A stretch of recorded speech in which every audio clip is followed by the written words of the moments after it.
কুসুম ধারাবাহিক সিরিয়ালে আজকে দেখতে পাবেন এই জঙ্গলে আজ শুধু অন্ধকার নেই, আজ এখানে লেখা হচ্ছে মৃত্যু। একদিকে কুসুম সরকার, আরেকদিকে প্রতিশোধ পাগল দেবলীনা, আর মাঝখানে আয়ুষ গাঙ্গুলি। কুসুম কাঁপছে, চারদিকে শুধু জঙ্গল, পালাবার কোনো রাস্তা নেই। দেবলীনা বলে, পালাও কুসুম পালাও, কিন্তু পালাবি কোথায়? একবার প্রিয় মানুষের মৃত্যুটা কাছ থেকে দেখে নে। দেবলীনার হাসি ভয়ঙ্কর, কারণ এই জঙ্গলে আয়ুষ নিজেই পা দিয়েছে ট্রাপ। দেবলীনা বলে, তোর ছোট সাহেব তোকে বাঁচাতে এসেছিল না, আজ তুই নিজের চোখের সামনে আয়ুষ গাঙ্গুলির মৃত্যু দেখবি। কুসুম ছুটে আয়ুষের দিকে, কিন্তু দেবলীনা গর্জে ওঠে। দেবলীনা বলে, আগে আয়ুষ মরবে, তারপর তুই।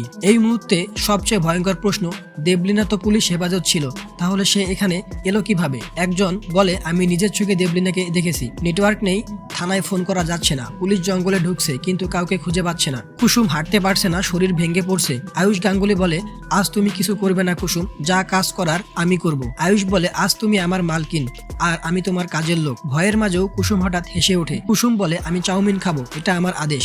মৃত্যুর মুখে দাঁড়িয়ে ভালোবাসা যে এমন হয় তা কেউ ভাবতে পারে? অন্যদিকে সোমা রায় অস্থির। 2 ঘন্টা কেটে গেছে, কোনো আপডেট নেই। সোমা রায় বলে, কুসুম যদি আয়ুষের সাথে থাকে তাহলে কিছু হবে না আমি জানি, কিন্তু সন্ধ্যা নামছে আর ভয় বাড়ছে।